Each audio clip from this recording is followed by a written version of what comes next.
Hi, everybody. Hey, and everybody, welcome back to my comic drawing sessions where we learn basic comic drawing techniques, if I could talk today. My name is Samantha, and I'm a youth librarian at the Kansas City Public Library, and I also happen to be an illustrator and have been drawing comics my whole life, so I kind of know what I'm talking about. If you would like to see some of the other videos I've made about basic drawing, comic drawing techniques and fundamentals, you can go back and watch those on our YouTube channel at Youth and Family Engagement, KCPL. I'm sorry I'm wearing glasses today. They're probably reflecting a lot, but my allergies are so bad, I can't wear contacts. So remember to subscribe to our channel so that you can see all the good content we're putting up. We just started doing a new thing called Make, Do, Tell Story with our amazing youth librarian, Jamie, who is also a storyteller. So she's telling stories and then telling you how you can then tell your own story. So it's pretty neat if you're more into oral storytelling rather than visual storytelling, which is what comics are. So the way these sessions work is I spend a few minutes talking about some comic-related cool stuff. Then I usually do a drawing demonstration right here on my wall, sort of, on paper. I wish I could draw on my wall, that'd be cool. And then I leave you with a take-home project that you can do after the session is over. And then the last thing I do is I provide some great online comic resources for you, since the library has so many amazing online ebook sources that I know everyone is kind of stuck at home right now. So if you want to read comics, but you don't want to have to go to a store to buy them, or your library is closed, you can go online and read them. So let's get started. So in today's session, we're going to be talking about comic panels. So we've talked about how to draw faces on characters. We've talked about speech bubbles, and we've talked about, what did we do last week? I'm trying to remember. I don't remember now. That's okay. Anyways, we're talking about comic panels today. So comic panels are the spaces in which you tell the story in a comic strip or a graphic novel. They're usually squares or rectangles, but they can really be any shape or size. It really depends on what your story needs and what information you're trying to fit inside the panel. So a good rule of thumb to think about this is that smaller panels are usually read more quickly by the reader. So you really only want to put very important information into a small panel because the reader's just kind of going to zip by those. So usually just the character and what they're saying, or maybe if there's two characters, just what they're saying. You don't need to add a lot of details because the reader's not going to stop and look at all of that. They're trying to read the story and they want to keep pace. And then on the other end, big panels that take up much big part of the space, let's say half of the page or even sometimes a whole page, those are pausing moments for the reader. So when you have a big panel, the reader is going to stop and they're going to look at all of the information that you're providing in that much, much bigger panel. So a good way to think about it is while you're telling your story, you kind of want to mix up the size of your panels. You want to create small panels so that the reader is reading the story and it's moving forward and they feel like they're getting information. And then every once in a while, you want to give them a big panel where they have to stop and take in details. Big panels are also really great for if you need to show the reader where the setting of the story is or the setting of just that scene, or if the character is in a certain situation and they need a bigger picture of what's going on.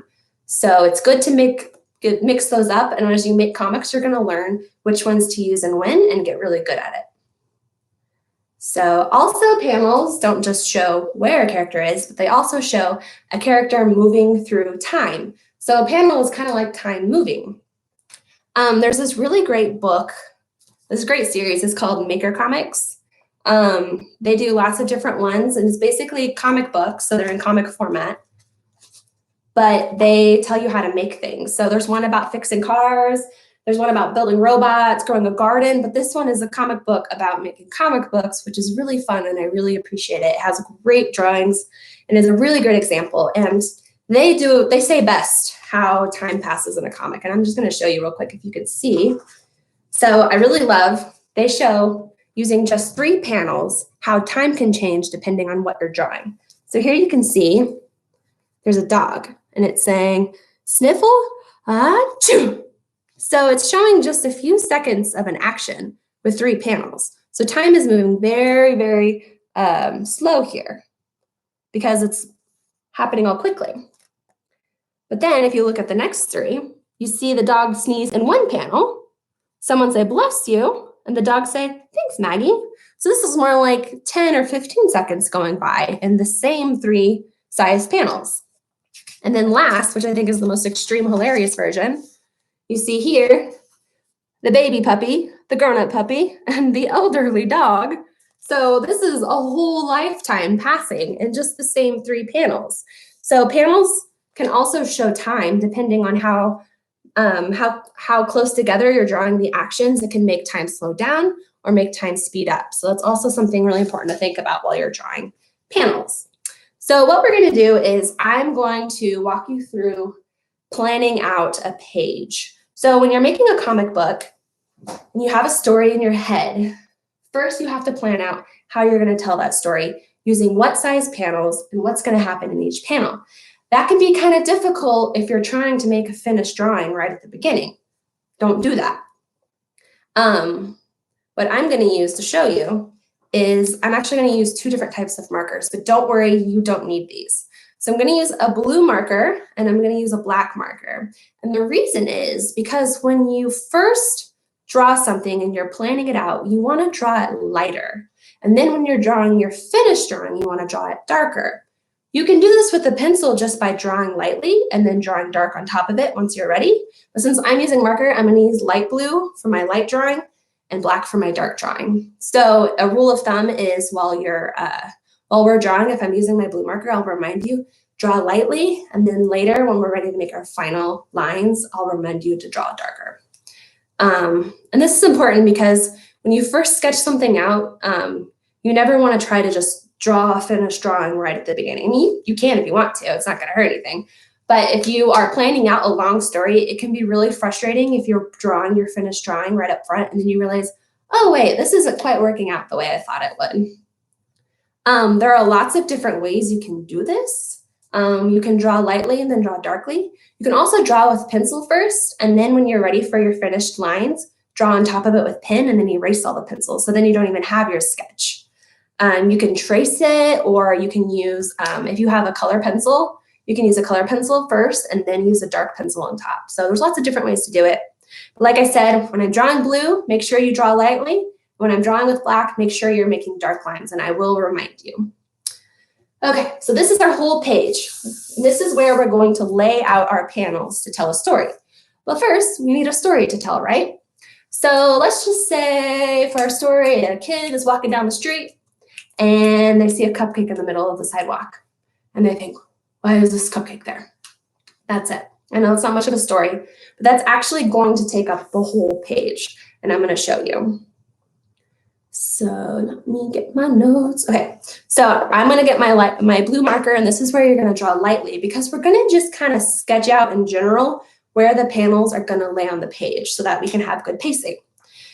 So I think for the beginning, we should show the kid walking down the street and spotting the cupcake. What we're going to do is I call these third panels because we're going to break up the page into three parts.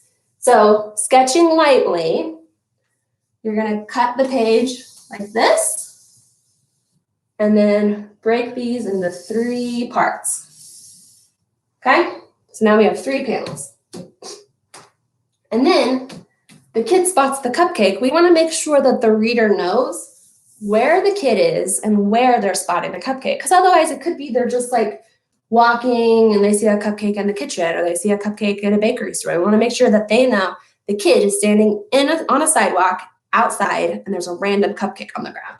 So if you remember, for a scene that shows the setting, we want to draw a bigger panel. So we're going to take this huge part of the paper here to show that. And I'm going to straighten that out. So this part doesn't have to be perfect. Uh-oh, my battery's running low. Give me 1 second. I'm going to plug in my battery.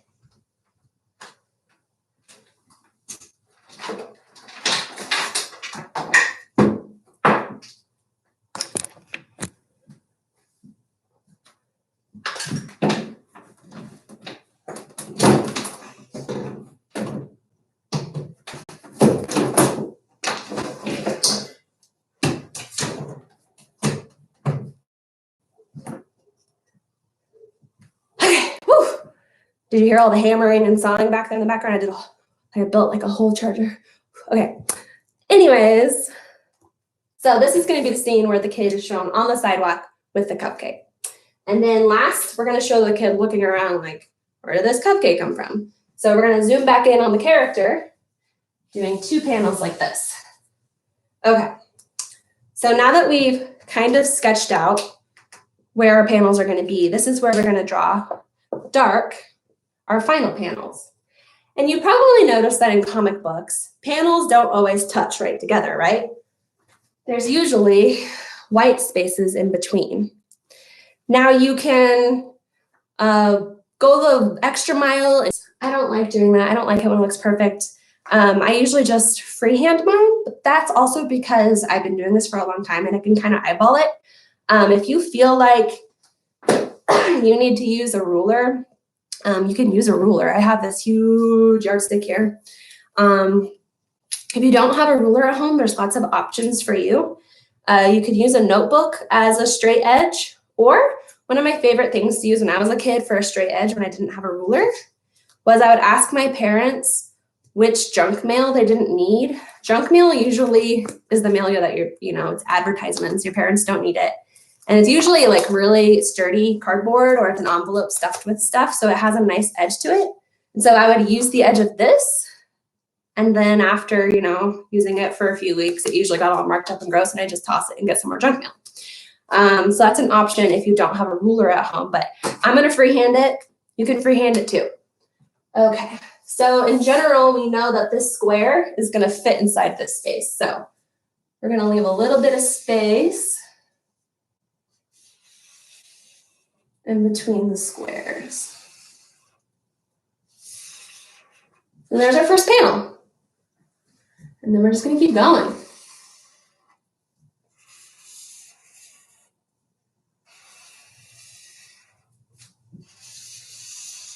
And if you're drawing with pencil for your light lines and you want to go over it with pen, then you can just erase those blue lines and it doesn't even matter if you messed up a lot.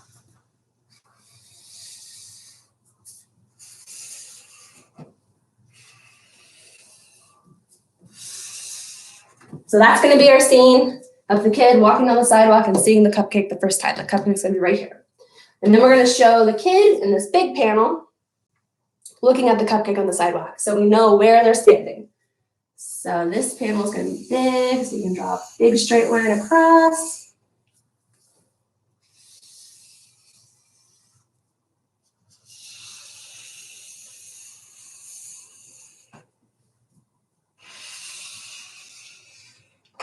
Okay. And then the last 2 panels are the kid looking suspiciously around, like, where did this cupcake come from? So it's going to be 2 square panels.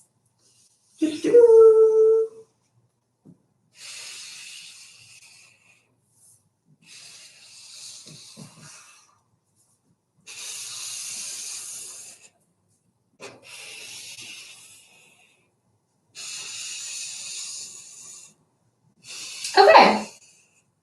So now that you've done that, you now have a pretty good looking panel layout, right? That looks like a comic book page. So now we just have to draw the character. So what we're going to do is I'm going to use my blue marker again, which means you're going to draw lightly. So whenever I'm drawing out the actions on a whole page, I don't want to draw each finished drawing. I just want to sketch. I usually do just a stick figure to show where I'm going to make the character stand. Maybe I'll draw in a speech bubble just to show that I'm going to put text in that box.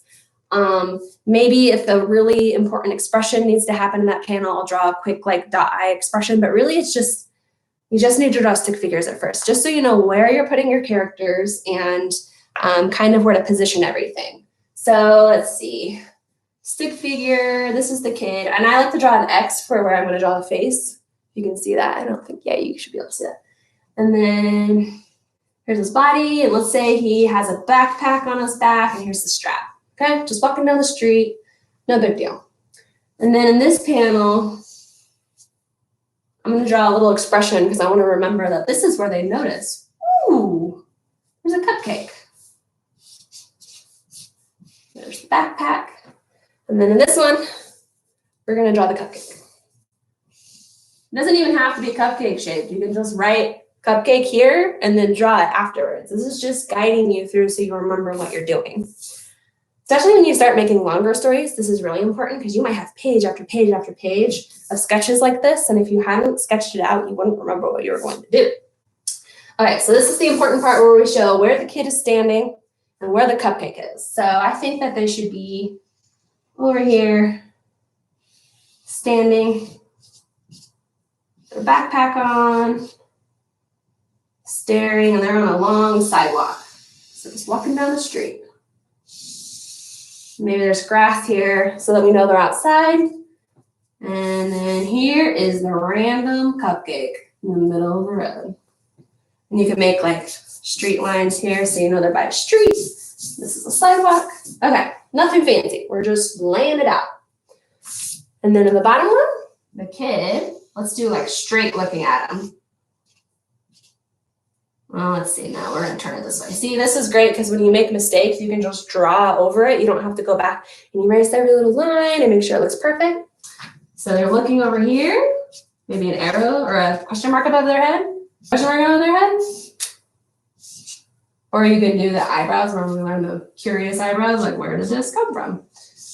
Okay, now we have in general sketched out what we want it to look like. So I'm going to start. I'm just going to, oh, I knocked over my yardstick. I'm just going to draw a final drawing on one. You can make your character look however you want. You can make it yourself. You can make it your sibling. You can make it your friend. I'm going to show you how you can just draw on top of this to make a final drawing. So I know the eyes are here. I can draw the eyes. And I can give them a nose and a face. And they're just walking down the sidewalk, unassuming, not realizing that a cupcake is about to appear in front of them. And you notice how once you draw with black, you don't even notice the blue anymore? And that's why you use a lighter marking tool for your sketches. And there's their backpack. Walking on the sidewalk. Okay. I'm not going to finish this whole thing because I feel like you can make it your own and you can do it way better than I can do it. Actually, I do want to draw the cupcake though because I really like cupcakes. I'm going to draw a cupcake. And there's a cupcake.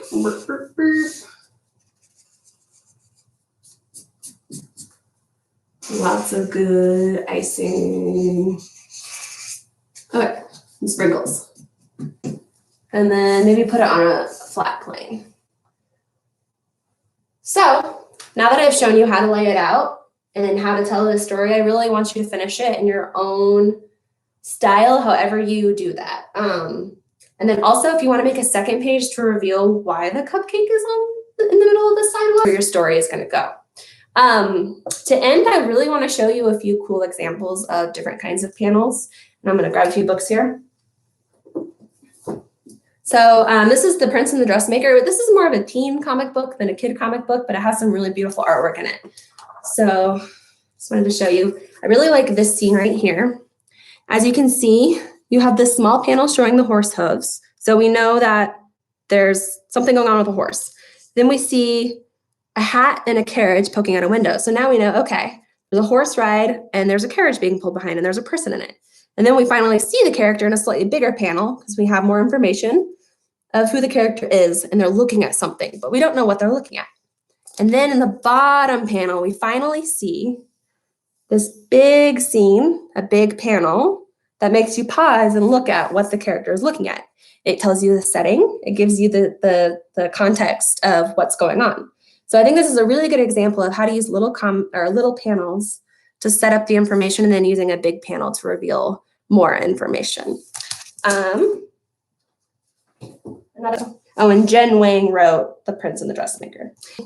Does the panel fit the information that they want, but it also gives you a sense of space. It's the same shape as what the character is dealing with. So the panel is tall the way the cliff is. And I think that's a really great example of a panel fitting the size that the story needs. And then last, Calvin and Hobbes, of course, by Bill Watterson. I think Bill Watterson used panels really, really well because Most of the things he wrote were just Sunday funnies, right? Which are pretty much all the same size. If you see, all of the panels are pretty much the same size. They're just telling little stories, nothing huge, right? But whenever Calvin goes into his imagination, Bill Watterson would use bigger panels to show more information, which I also think, like, if a character is imagining something really fantastical or wonderful, using big panels is going to make that scene more fantastical and wonderful too. So let's see if I can find a good example of that. I thought I sticky noted one. Oh, here we go. So as you can see here, in Calvin's imagination, the panels get bigger, like he does, like his imagination does. So I think that's also a good thing to remember. And another little tip real quick is, if you don't have a ruler, you can also use different shaped things to make panels. So if you have a roll of tape, you can trace that for circle panels. Circle panels are great for titles at the beginning or the end at the end, or I'm sure you can think of other reasons. That's usually where I see it, at the beginning of the comic or at the end of the comic. You can also trace mugs. Be careful if it's permanent marker, though. You don't want to ruin mugs and get yelled at. You can trace Tupperware. You can trace, like I said, junk mail. You can use all sorts of different shapes to make your panels so that you don't have to draw them yourself. A list of books that I made that will be in the description down below this video. And it's basically a list from my library of different comic books that show you how to make comics, and also comics that I think are really good to learn from. So now that you know more about panels and how they work and why people make them the way they are, when you read a comic book, you can start thinking about how the author is creating their story using the panels. And then you can start learning. Because like I always say, the best way to learn how to draw a comic book is by reading comic books. Remember that you can always tag the library on social media, especially if you want a grown-up to post something that you created on Facebook or Instagram or Twitter. And you just tag us at KC Library and we will see that picture that you tag us. Again, all the links for the library, all of our social media is down under the description. So thank you all for tuning in. I hope you learned a lot about how to make panels, and I hope I get to see some of your finished artwork. Remember to subscribe to this channel and then check back. We're going to have more and more content put on here, so keep an eye out. Thank you so much for listening. Bye.